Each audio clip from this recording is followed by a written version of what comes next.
வணக்கம் தலைவரே. வணக்கம். இப்போ இந்த சித்த மருத்துவம்னு ஒன்று இருக்கு பத்தியலா? ஆமாம். அது பார்த்தீங்கன்னா நம்ம காலமாக நம்மளுடைய பாட்டம் பூட்டம் இதுலேருந்து வந்துக்கிட்டு இருக்குது சித்த வைத்தியம். ஆமாம். இதில் இன்னொரு விஷயம் என்ன அப்படின்னா, இப்போ இடப்பட்ட காலத்தில் ஆங்கில மருத்துவம், அதாவது கிட்டத்தட்ட ஒரு 5 வருஷம் படிப்பேன், அல்லது 4 வருஷம் படிப்பேன், இல்லாட்டி 8 வருஷம் படிப்பேன். இது ஆங்கில மருத்துவம் அப்படின்றது மாதிரி ஒரு இதை இப்போ புதுசாக ஒன்று ஆரம்பிச்சிருக்காங்க. இப்போ உள்ள மாணவர்கள் எல்லாமே பார்த்தீங்கன்னா அந்த ஆங்கில மருத்துவமான எம்பிபிஎஸ் படிக்கணும் அப்படின்னு ஒரு பெரிய ஒரு ஆர்வத்தில் இருக்கா. பல பேர் அதை எக்ஸாம் எழுத முடியலன்னு செத்துக்கிட்டு போயிடுறான், தூக்கு போட்டுக்கிட்டேன். அப்படி ஒரு மருத்துவம் போய்கிட்டு இருக்கு. இப்போ இந்த சித்த வைத்தியமும் அதே மாதிரி பார்த்தீங்கன்னா ஆங்கில மருத்துவம், இதில் எது சிறந்தது அப்படின்னு நினைக்கிறீங்க நீங்கள்? ஐயா, மருத்துவத்தில் சிறந்தது சித்த மருத்துவம் தான். சித்த மருத்துவம். ஆமாம். கல் தோன்றி மண் தோன்றுவதற்கு முன்னால் தோன்றிய 18 சித்தர்கள் உருவாக்கிய சித்த மருத்துவம். சித்த மருத்துவம். ஆமாம். அது எப்படின்னா உடனடி பலன் தரக்கூடிய ஒரு சித்த மருத்துவம்.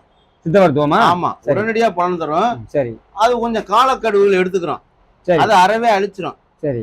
ஆங்கில மருத்துவம் எப்படிங்கிறது, அது ஒரு ஒரு நோய்க்கு மாத்திரை சாப்பிட்டோம்னா இன்னொரு நோயை உருவாக்கி வச்சுட்டு போயிடும்.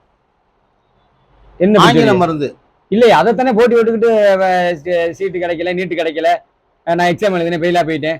அதுதான் பல கோடியா இன்னைக்கு யூனிவர்சிட்டி அதுல பண்றாங்க. அதாவது ஹாஸ்பிட்டலாம் சரி, சீட்டு வாங்குறதுக்கே கோடி கணக்கில் கட்டிக்கிட்டு இருக்கேன் எம்பிபிஎஸ் டாக்டரை படிக்கணும் அப்படின்றதுக்காக. நீங்க போய் பார்த்தீங்க அப்படின்னா இல்லை, இன்னைக்கு சித்த மருத்துவம் தான் சிறந்தது அப்படின்னு நீங்க சொல்றீங்க. அது ஒன்றும் பெருசா நம்புறத மாதிரி தெரியலையே. ஐயா, பல கோடியை கட்டிக்கிட்டு அலைகிறான்னா எனக்கு சீட்டு கிடைக்கணும்னு அலைகிறானா? அதாவது மனிதர்களுடைய நோயை வைத்து மனிதர்களை வைத்து வியாபார பொருளாக்கி விட்டா ஆங்கில மருத்துவக்காரங்க. ஆங்கில மருத்துவம். ஆமா. எப்படி சொல்றீங்க? அதை எப்படி சொல்றீங்க நீங்க வந்தது? ஆமாங்க. இப்ப ஒருத்தருக்கு சுகர் இருக்கு. சரி. அந்த சுகருக்கு அவனுக்கு தெரியாது, சுகர் பாதித்தவனுக்கு தெரியாது. மயக்கம் வருது, கை காலை பிடிச்சி இழுக்குது அப்படின்னு வரும்போது ஆஸ்பத்திரிக்கு போறான். சரி. போனவனே அவன் பிளட் டெஸ்ட் எடுக்க சொல்றான். ஆமா. எடுத்தவனே அந்த உள்ள மீட்டர்ல 150 250 காமிக்குது. அது என்னது? அது அவங்க வச்சிருக்க மீட்டரு. அவங்க செட் பண்ணி பையில இல்ல என்னன்னு தெரியல. அது எப்படி இருக்கலாம். மிஷின் தயார் பண்றானே, அப்ப அது சேல்ஸ் ஆகணும்ல. அப்ப அவன் என்ன பண்றான்னா, டெஸ்ட் பண்ணனும் 250 ஓடுது. சரி. உங்களுக்கு சுகர் ஆயிருச்சு, இந்த மாத்திரையை காலையில சாப்பிடும், அந்த மாத்திரையை மாலையில சாப்பிடும், நைட்டுக்கு இந்த மாத்திரையை சாப்பிடணும், மொத்தமா ஒரு பொட்டணம் போட்டு கொடுத்துறேன். பேர் எழுத மாட்டேன், எதுவும் எழுத மாட்டேன். படிக்காத எப்படி அதை கண்டுபிடிக்கிறது? அதான் சொல்லிடுறான்ல, காலையில இதை சாப்பிடும், மாலையில அதை சாப்பிடும், இதை சாப்பிடும், நைட்டுக்கு இதை சாப்பிடுன்னு சொல்றான்ல. 3 பொட்டலாம் இருக்கு. 3 பொட்டல் எதே வேணாலும் சாப்பிடியா? சாப்பிடு. சாப்பிடணும்ன்றான். சரி. அவன் சாப்பிடும் போது 150 சுகர் இருந்தது, 250க்கு எகிரிறான். இல்ல, சில பேர் சாப்பிட மாத்திரை சாப்பிட்டுக்கிட்டு இருக்கேன், இறங்கவே மாட்டேங்குது, ஏறிக்கிட்டு தான் இருக்குது அப்படிங்கிறாங்க. ஏறிக்கிட்டு தான் இருக்கும். ஏன் அப்படி? அப்புறம் ஆஸ்பத்திரிக்கு எப்படி வாடகை கொடுக்கறது, நர்ஸுக்கு எப்படி சம்பளம் கொடுக்கறது? ஓ, நீங்க அந்த கணக்கு வர்றீங்க? ஆமா. ஹாஸ்பிட்டல் வாடகை, நான் கட்டின லோனு, டாக்டருக்கு 1 கோடி ரூபாய் காரு, அதுக்கு இன்ஸ்ட்ருமெண்ட் கட்டணும்ல. ஓ, அதனாலதான் டாக்டர் போயிட்டீங்க லோன்ல கட்டணும்னு சொல்றாரு. அப்புறம் பாத்தீங்கன்னா ஒரு மாசத்துல ஹாஸ்பிட்டல் திறந்துடுறாப்ல. திறந்தா பாத்தீங்கன்னா பெரிய லக்ஸரி கார்ல வர்றாரு, BMW, ஆடி, ஸ்பென்ஸ் அந்த மாதிரி கார்ல வர்றாரு. என்னப்பா அவர் லோன் போட்டுல ஹாஸ்பிட்டல் கட்டணும்னு சொன்னாரு, இப்ப எப்படி இவ்வளவு பெரிய கார்ல வர்றாரு அப்படின்னு. ஓ, அப்ப வருமானம் இப்படித்தான் வருது. வருமானம் பல வழியில வருது. பல வழியில வருதா? ஆமா. அது எப்படி? இப்ப அந்த காலத்துல குழந்தை பிறக்கணும்னா, மாசம் ஆயிடுச்சுன்னா தமிழ் முறைப்படி சித்த மருத்துவ இலைகளை புழிஞ்சு, சரி, அது மருந்து கொடுக்குறோம்னு வீட்டுல கொடுப்பாங்க. ஆமா. 9 மாசம் வரையும் அந்த வீட்டுல உள்ள பராமரிப்பாங்க. சரி. 10வது மாசம் சுகப்பிரசவம் பிறந்துச்சு கிராமத்துல உள்ள வச்சு.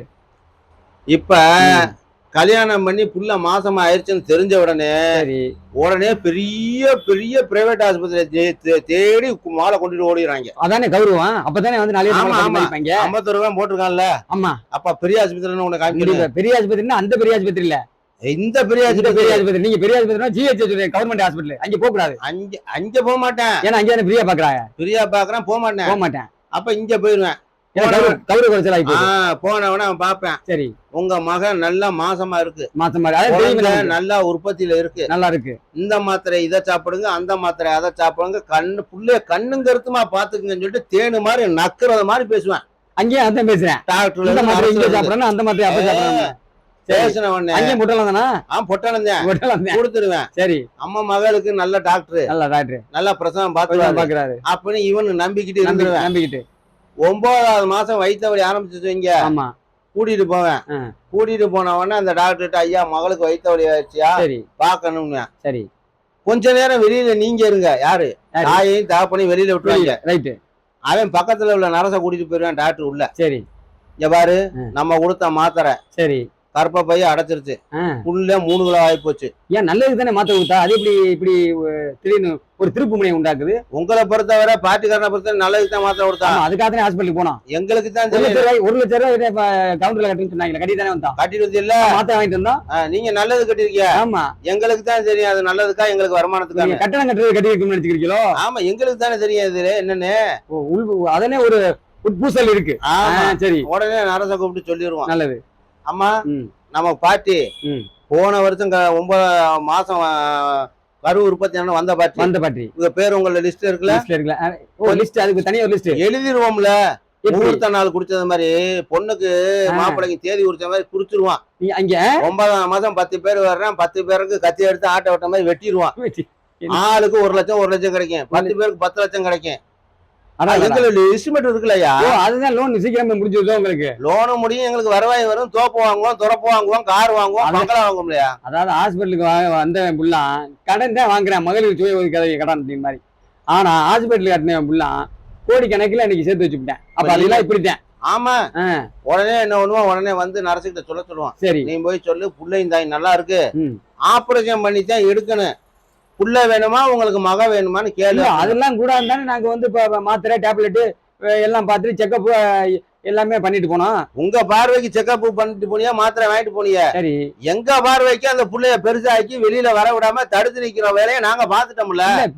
பெருசாக்குறது நல்லதுதானே, அதாவது விட குறைவா இருக்க கூடாது, நிறைவா தானே இருக்கணும், அப்படிதான் சொல்றாங்க. ஒரு குழந்தையோட எடை வந்து 90 கிராம் 80 கிராம் 100 கிராம் 1 கிலோக்குள்ளதான் இருக்கணும். அப்படியா?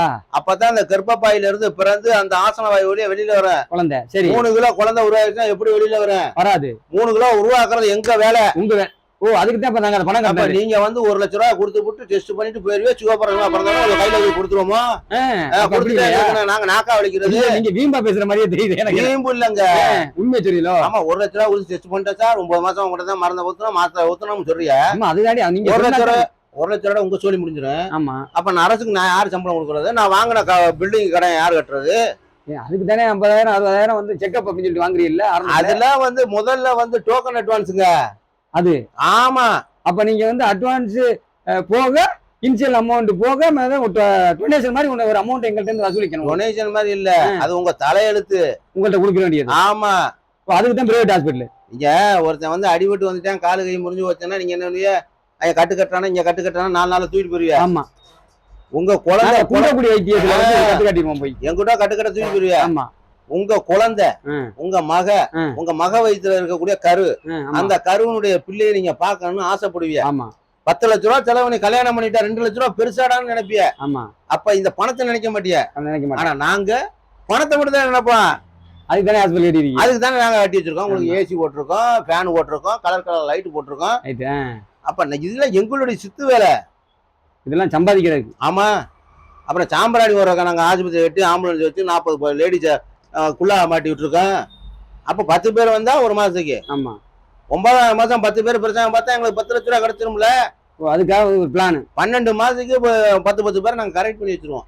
பிரசவ கேஸ். ஆமா, டைம் டேபிள் போட்ட மாதிரி. ஆமா, எங்களுக்கு கத்தி அது கேட்கல நீங்க இல்லையே, மிஷின்லாம் இல்ல. நாங்க இந்த இங்கிட்டு முப்பேர் நாடி போய் ஒரு கத்தி அடிக்க சொல்லிடுவோம். எதுக்கு ஆடிட்டு இருக்கா? ஆமா, அடுத்த விட்டு குழந்தை எடுத்துடணும்ல. அப்ப வந்து ஆபரேஷன்லாம் இல்ல. ஆபரேஷன் என்ன, அறுவாட்டை வயிற்ற குழந்தை எடுத்து கொடுக்குறதான் ஆபரேஷன். இது நாகரிகமா நாங்க சொல்லுவோம், ஏன்னா நாங்க எம்பிபிசி படிச்சிருக்கோம்ல. ஆபரேஷன் அப்படின்ற பேர் இது ஆபரேஷன். உங்கள் குழந்தையை நாங்கள் பக்குவமாக எடுக்க வேண்டும், அந்த குழந்தைக்கு ட்ரீட்மெண்ட் கொடுக்க வேண்டும், ஐஸ்வார்ட்லயே அப்ளை பண்ண வேண்டும் அப்படின்னு நாங்க சொன்னா தானே பாமர மக்கள் நீங்க ஏமாளி பயிலுக்கு அப்புறம் நம்புவிய. ஓ, இதெல்லாம் வந்து ஒரு பிளானிங்கோட ஆரம்பிச்சிருக்கீங்க. பிளானிங் தாங்க ஆரம்பத்துல. ஒரு சாக்லேட்டுக்காரன் ஒரு கம்பெனி ஆரம்பிக்கிறான். ஆமா, அந்த சாக்லேட்டுக்கார கம்பெனி பெர்மிஷன் வாங்கும்போது இந்த இதுல வந்து நன்மை எத்தனை தீமை எத்தனை கணக்கு காப்பேன். அப்ப கேட்கும்போது 3% வந்து தீமை உண்டு, 7% நன்மை உண்டுன்னா ஒரு சாக்லேட். ஆமா, அப்ப 3% தீமை வந்து அவன் எத்தனை சாக்லேட் சாப்பிட்டா அவனுக்கு நோய் வரும்னு நாங்க கேட்டுருவோம். சரி, அப்ப கேட்கும் போது அவன் சொல்லுவேன் கிட்டத்தட்ட 100 சாக்லேட் சாப்பிட்டானா அவனுக்கு நோய் வந்துடும் அப்படின்னு. ஆமா. அப்ப அந்த நோய் 100 சாக்லேட் சாப்பிட்றதுக்கு அவனுக்கு என்ன வழிமுறையை செய்யணும்னா டிவியில ஒரு நடிகை கூப்பிட்டு விளம்பரம் பண்ண சொல்லிடுவான். அவன் இதை சாப்பிட்டு தான் நான் இப்படி இருக்கேன் அப்படின்னுவா. புள்ள கேட்கும் அந்த பெத்தவங்க பூரா வாங்கி கொடுத்துருவாங்க. ஆமா. 6 கோடி பேர் 6 கோடி குழந்தை.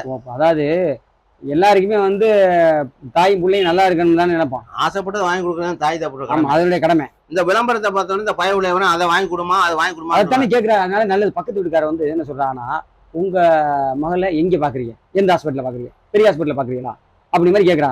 அப்ப நாங்க என்ன சொல்லுவோம், கவர்மெண்ட் ஹாஸ்பிட்டலுக்குலாம் போக மாட்டோம், நாங்கள் பிரைவேட் கிளினிக் தனியா டெஸ்ட் மட்டுமே 2 லட்சம் ரூபா வந்துருச்சு அப்படின்னு சொன்னாதே அப்படியா அப்படிங்கிறாங்க. இப்போ அதுக்காக நாங்கள் போக வேண்டியதா இருக்கு. ஆனா நீங்க என்ன பண்றீங்கன்னா, சம்பாத்தியத்துக்காக இந்த ஹாஸ்பிட்டல். ஆமா. வருமானம் தாண்டா எங்களுக்கு முக்கியம். ஆமா. உயிராவது மை. அதாவது மனிதாபிமானம் உள்ள டாக்டர்களா இருந்தாங்க அந்த நாட்டுல. அவங்க எல்லாம் இல்ல இப்ப இல்ல. ஏன்னா நீங்க இப்படிலாம் பண்றத பார்த்தோன்னே அவங்க தூக்கு போட்டு தொங்கிடுவாங்க. ஆமா. ஆமா. அப்ப கார்பரேட் நிறுவனம் என்ன பண்ணுதுன்னா, ஒரு ஒரு உணவுப் பொருள் தயார் பண்ணதுன்னா அதுல வந்து தீமையான ஒரு இது எத்தனை சதவீதம் வச்சிருக்கேன்னு கேட்பான். 30%னா 100% 100 ட்ரீப் வாங்கி சாப்பிட்டானா 30% நோய் வந்துருன்றான். ஆமா. அப்ப அந்த நோய் வருதுன்னா அதுக்கு முன்னாடியே அதை கேட்டு இவன் மாத்திரை தயார் பண்ணிடுவான். சரி. அதுக்கான மிஷினரியும் தயார் பண்ணிடுவான். சரி. தயார் பண்ணிட்டு இவன் மார்க்கெட்டிங்ல சாக்லேட் வித்துருவான். சாக்லேட் வித்தோட நம்ம பயவுல உரம் வாங்கி தின்றுங்க. நோய் வந்துடும். கரெக்டா இவன் போனவனே குழந்தைக்கு முடியல அப்படின்னு. ஓ இந்த காத்த வந்திருக்குன்னு சொல்லி நாங்க சொல்லிடுவோம். நீங்க அந்த காத்த பேர் எப்படி வைக்கிறீங்க? நீங்க அது ஏற்கனவே நாங்க முடிவு பண்ணிடுவோம்ல. சாக்லேட் கம்பெனிக்காரன் சொன்னவனே முடிவு பண்ணிடுவோம். அதையுமே நீங்க சாக்லேட்டையும் உருவாக்குறீங்க, அதுக்குள்ள நோயையும் உருவாக்குறீங்க. எங்களுக்கும் ஒரு லிங்க் இருக்குங்க. ஓ அதான் கார்பரேட்காரனை ஏத்துக்கிட்டு எதுவுமே பண்ண மாட்டேங்கிறீங்களோ? சாக்லேட் கம்பெனிக்காரனுக்கும் மருத்துவத்துறைக்கும் ரொம்ப லிங்க் இருக்கு. ஒரு லிங்க் இருக்கு. அவன் இத்தனை சதவீதம் நன்மை 70% வந்து அது நன்மை இருக்குன்னா 30% தீமை இருக்கணும் அந்த சாக்லேட்டுக்குள்ள. அதை வந்து நீங்களே ஏற்படுத்துறீங்க. அவங்க ஏற்படுத்துவாங்க. அதுக்கு தக்கன நாங்க மாத்திரை தயார் பண்ணி. பெரிய ஒரு துரோகம் இல்லையா? மக்கள் நம்ப வச்சு ஏமாத்துறாங்க. பூரா நல்லவன் நினைக்கிறீங்களா? இல்ல நல்லவர்கள் இருக்கிறார்கள், நல்லவர் இல்லைன்னு சொல்ல முடியாதுல்ல. ₹1 வைத்தியம் பார்த்த டாக்டர் அன்னைக்கு செத்து போயிட்டான் பாவம். ஆமா நம்ம கேள்விப்பட்டோம். ₹5 டாக்டர் பாத்துக்கிறாரு அப்படின்ற மாதிரியும். இன்னைக்கு உயிர் தானங்க மதிப்பு. ஆமா. ஒரு மனித உயிரை காப்பாத்தணும் மனித நேயம். ஆமா. ஒரு ஏழை அவனுக்கு அட்டாக் வந்துருச்சுங்கிற துடிக்கிறான். அவனை கொண்டே ஆஸ்பத்திரியில போறாங்க. 50,000 கொடுத்தா தான் அவனுக்கு ஆஞ்சியோ பண்ணுன்னு சொல்றான் டாக்டர். சரி. இல்லைன்னா தூக்கிட்டு போங்கிறான். அங்க எங்க மனித நேயம் இருக்கு? சம்பாதிக்கிறதுக்கு டாக்டர் வர்றாரு. அப்ப உனக்கு உயிரை விட வந்து உங்க சம்பாத்தியம் பணம் தான் முக்கியங்கிற. மனித நேயம் முக்கியம் இல்லைங்கிற. அப்ப நீ வந்து மனித நேயத்துக்கு எதிராக தானே டாக்டர்கள் இருக்காங்க, மருத்துவமனைகள் பூரா இருக்கு. நம்ம அப்படிதான் செயல்படுது. இருந்தாலும் அவங்க கேட்டான்னு சொல்ல கட்டணம் மிஷின் வாங்கணும், நம்ம இத்தனை பேரை அது உருவாக்கியிருக்கோம், வந்துட்டு பராமரிக்கிறது செலவு எல்லாம் இருக்கு. அது போக மெடிசின் செலவு இருக்கு. இதெல்லாம் நாங்க இதுல 50 வயசாக தாயா மாத்திரை வைக்கிறேன், ₹5 தாயா ஊசி வைக்கிறேன், 50 ரூபாய்னு போட்டு வைக்கிறேன். இல்ல அதான் நீங்க எதுவுமே சொல்லாம போய் வாங்கிடுறா. இல்ல வாங்கணும்னா வேற வழி தெரியலையே. கவர்மெண்ட் ஆஸ்பத்திரிக்கு போனா ஆனாத்தனா மாத்திரையா கொடுத்துறேன், அதை வாயில போட்டு 2 சுடுதண்ணியை போட்டு பெட்ட படுறான்றேன். டாக்டர் சனிமொழியில நடந்தா நரசு தெற்கு மொழியில நடந்துட்டு போயிட்டு இருக்கு. இல்ல அவங்க அது ஒரு மீட்டிங் தனியா நடக்கும். அரசு ஆஸ்பத்திரியில வந்து தரமா பார்த்துட்டா பிரைவேட் ஆஸ்பத்திரிக்கு வேலை இல்லை. அங்கேயுமே உங்களுக்கு வந்து பிரஸ்டேஜ் ப்ராப்ளம் இருக்கு. ஆமா. இப்ப டாக்டர் வந்து பாப்பாரு, என்னையா செய்து முடியலையா ஆனாத்தன மாத்திரை இருக்கு உனக்கு குடும்பம்னு அரசு சொல்றாரு. என்னது மாத்திரை? ஆனாத்தன மாத்திரை அப்படின்னா அழிஞ்சு போவாடா தாயோடின்னு. ஓ டெபினிஷன் அது. அழிஞ்சு போவாடா தாயோடி. ஓ இதுக்கு பேரு தான் ஆனாத்தன மாத்திரை. ஆனாத்தன மாத்திரை. ஓ அது அப்ப இப்ப அது வந்து சீல்டு குத்தி இருக்குமா இல்ல நீ அதுலதான் போட்டிருக்கு? நான் பிறந்ததுல இருந்து ஆனாத்தான தான் போட்டிருக்கு. சீல்டு அடிச்சிருக்கு அதுல. ஆமா. நீங்க சொல்லல அது சீல்டு குத்தி இருக்க முடியும். ஆனாத்தானன்னு போட்டிருக்கு. அத வந்து ஒரு நரசு கொடுத்துட்டு அது போயிரும் சனிமூளை கிழக்கு மூளைக்கு. இன்னொரு நரசு வரும். சரி. அம்மா எனக்கு இழுக்குதுமான்னு. அந்த நரசு தானே உன்னை மாத்திரை கொடுத்தா அவ வந்து பாப்பான்னு இவ போயிடுவா வடக்கு மூளைக்கு. இவ 2 பேரும் போட்டி விட்டுக்கிட்டு யோகா எங்க வர்றது? யோகா இருந்தா அவன் புழைச்சு வரலாம் வீட்டுக்கு. சரி. யோகா இல்லைன்னா ஆம்புலன்ஸ் போய் சுடுகாட்டுல படுத்துடலாம். இதுதான் அரசு மருத்துவமனை நிலை. அரசு மருத்துவமனை நிலைமை. பிரைவேட்ல போனா காசு இருந்தா பொழைச்சுக்கலாம், இல்லைன்னா அவன் சுடுகாட்டுக்கு அனுப்பிடுவான். ஆமா. இதுதான் மருத்துவத்துறை. இப்ப வந்து அதாவது கவர்மெண்ட் ஹாஸ்பிட்டலுக்கு போனோம்னா இந்த மாத்திரை இந்நேரத்துக்கு சாப்பிடணும், இந்த மரத்துக்கு இந்நேரத்துக்கு சாப்பிடணும் அப்படின்னு சொல்லி எழுதவே மாட்டேங்கிறாங்களாம். ஒரு 20 மாத்திரை எடுக்க வேண்டியது, அப்படியே கொண்டாந்து வைக்க வேண்டியது. இதை 3 பிரிச்சு, இதை 10 மாத்திரை இருந்தா இதை போய் சாப்பிடு, இன்னொரு 10 மாத்திரை இருந்தா போய் சாப்பிடு, இதை இப்படி சாப்பிடு. அதை எழுதுறது முடியல, ஒண்ணும் இல்லை, பொட்டாளத்துல மடிக்கிறது முடியல. அப்ப அள்ளி கொடுத்துடுறாங்களாம் கையில. அப்படின்ற மாதிரி ஒரு தகவல் வந்திருக்கு. அதே மாதிரி பாத்தீங்க அப்படின்னா இந்த மெடிக்கல் ஸ்லிப்ல எழுதுறாங்கல்ல, அது பாத்தீங்கன்னா முதல்ல அப்படி ஒரு வேலை ஒரு இழுத்து சரன்னு அப்படி ஒரு கோடை போட்டு விட்டுறாரு. அப்புறம் மறுபடியும் அதே மாதிரி ஒரு கோடை போட்டு வர்றாரு. இப்படி ஒரு கோடை போட்டுருது. இது பாத்தீங்க அப்படின்னா இந்த எம்பிபிஎஸ் படிச்ச மட்டும்தான் தெரியுன்றேன். மற்ற எவன்கிட்ட கேட்டாலும் ஒண்ணுமே புரியலையே, ஒரே கோடா இருக்கு அப்படின்னு. ஆனா நர்ஸு 12வது முடிச்சுட்டு நர்சிங் ட்ரைனிங் போயிருக்கோம், 1 வருஷம் படிச்சிருக்கோம். இல்ல 10th முடிச்சுட்டு ஒரு 6 மாசம் 1 வருஷம் ட்ரைனிங் போயிருக்கோம், படிச்சிருக்கோம். எதையாவது இல்லைன்னா ஏதாவது ஹாஸ்பிட்டலில் வேலை பார்க்கும். இந்த நர்ஸு அந்த டாக்டர் எழுதுற எழுத்தை மட்டும் கண்டுபிடிச்சு கரெக்டா மாத்திரையை கொடுத்துருது. இது எந்த விதத்துல உண்மையா தெரியுது? அது உண்மையும் இல்லை, நன்மையும் இல்லைங்க. சரி, அவன் ஒரு கோடை கழிச்சானா மெடிக்கல்காரன் ஒரு கோடை கழிச்சிருவேன். அந்த புள்ள ஒரு கோடை கழிச்சிருது. அவன் டாக்டருக்கு தெரிஞ்சது மெடிக்கல்காரனுக்கு தெரியாது, மெடிக்கல்காரனுக்கு தெரிஞ்சது நர்ஸுக்கு தெரியாது. இல்ல எம்பிபிஎஸ் டாக்டர் இவனோட கோடு நல்லா இருந்தா பொழைச்சுக்கலாம். இவனுடைய கோடு நல்லா இருந்தா அப்ப வந்து அப்ப எழுதுறது இல்ல, கோடுதான் எழுதுறது இல்ல, இல்ல. நானுமே அதை வாங்கி ரொம்ப டைம் வந்து பாத்திருக்கேன். அது எழுத்து மாதிரியே இருக்க மாட்டேங்குது. அப்படி இருக்குது, அப்படி வருது. அப்படி பிரான்ஸ்ல படிச்சிருந்தோம். ஆமா, அப்ப ஊர்ல எம்பிபிஎஸ் படிச்சா டாக்டருக்கு எழுதுற அந்த வார்த்தை நமக்கு புரியணும்ல. 12வது படிச்ச பிள்ளைக்கு அல்லது 6 மாசம் ஹாஸ்பிட்டல் வேலை பார்த்த பிள்ளைக்கு மட்டும் அது எப்படி புரியும்? அது கரெக்டா எப்படி எடுக்குது? அதுக்கே புரியாது. ஏதாவது எடுத்து கொடுத்ததா? ஏதாவது எடுத்து கொடுத்து முளைச்சேன் செத்தாங்க. அதான் இல்ல, அது வந்து எனக்கு ரொம்ப நாளாவே இப்படி ஒரு கேள்வி. அதாவது அப்படி ஒரு கோடு சரச்சரன்னு விடுறேன், அப்படி ஒரு கோடு சரச்சரன்னு விடுறேன். இந்த பிள்ளைய பார்த்தோன்னே டக்கு டக்கு டக்கு டக்குன்னு எடுத்து வைக்குது. அதுல 10, இதுல 10 அப்ப டாக்டர் உண்மையாவே எழுதின மாத்திரை தானா அது? இல்ல எங்க ஸ்டாக் எந்த மாத்திரை இருக்கோ அந்த மாதிரி எடுத்து அப்படி வச்சிடறதா? ஸ்டாக் உள்ள மாத்திரை காலி பண்ணிக்க, எது ஸ்டாக் இருக்கோ அதை காலி பண்ணிக்க அப்படின்னு மாதிரி. அது மூடுக்கு என்ன இருக்கு கண்ணுல தெரியுதோ அதை அள்ளி கொடுத்துரும். ஐயோ, வீட்டுல ஏதாவது பிரச்சனை குடும்பத்தை வந்திருந்தா போறேன் முடிஞ்சிச்சு. யாரு வந்து மக்களை பத்தி இல்ல. இப்ப காய்ச்சலுக்கு ட்ரீட்மெண்ட் எடுக்க போனோம்னா பாத்தீங்கன்னா தலைவலி வருது அப்படின்றேன். தலைவலிக்கு ட்ரீட்மெண்ட் எடுத்து அந்த வயிற்று வலி வந்துருங்கிறேன். அப்ப காரணம் இந்த மாதிரி மாத்திரைகளை வந்து ஏதோ ஒண்ணு 10 அள்ளி எழுந்துட்டு அதை மெடிக்கல். ஏன்னா இப்ப வந்து பாத்தீங்கன்னா இந்த பிரைவேட் கம்பெனிக்கு டாக்டருக்கு ஒரு லிங்க் இருக்குன்னு சொன்னீங்க, அது உண்மைதான். எப்படி அப்படின்னா அவன் கொண்டு வர மாத்திரையை அவன் அழிக்கணும், எப்படியோ மக்களுக்கு கொடுக்கணும். அப்ப அவனுக்கு ஒரு ஒரு தனி ஒரு அமௌண்ட் அதுக்கு வந்து 2 டிசிஷன் பண்ணி முடிவு பண்ணிடுறாங்க. இந்த போல அமௌண்ட் நீங்க தந்தீங்கன்னா உங்களுடைய மாத்திரை நான் சேல் பண்ணி தரேன் அப்படின்ற மாதிரி. அப்படி ஒரு நிலைப்பாட்டுல ஓடுன்னு நான் நினைக்கிறேன். இல்ல அது எந்த உண்மை நீங்க சொல்றீங்க? ஆமா, உண்மை அதுதான். அதுல வந்து மாற்று கருத்து எதுவுமே இல்லை. இப்ப இன்னொரு விஷயம் இதுல பாத்தி அப்படின்னா, இப்ப வந்து என்னதான் வந்து இன்னைக்கு ஆங்கில மருத்துவம் இருந்தாலும் இன்னும் வந்து நாட்டுப்புற மருத்துவங்கள் வந்து பாத்தி அப்படின்னா அதிகமாக இருந்துட்டு இருக்கு. அது நமக்கு கண்கூடாக நம்ம பார்த்துக்கிட்டு இருக்கிறோம். அது போக வந்து நாட்டுப்புற மருத்துவம் வந்து சிறந்தது நீங்க சொல்றீங்களா? சிறந்தது அதுதான். அதானா? அதையே வந்து இந்த மருத்துவத்துறையில் உள்ளவங்க எல்லாருமே சேர்ந்து சுத்த மருத்துவத்தை ஒழிக்க பார்க்குறாங்க.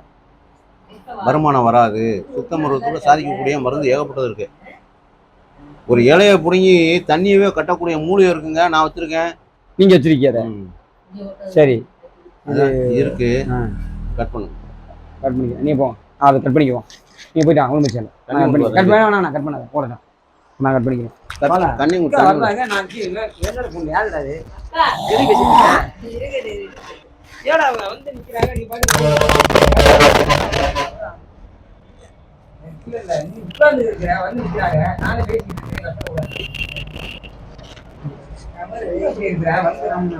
வந்தானா மதிக்க வாங்குறா தாம வாங்க. சரி,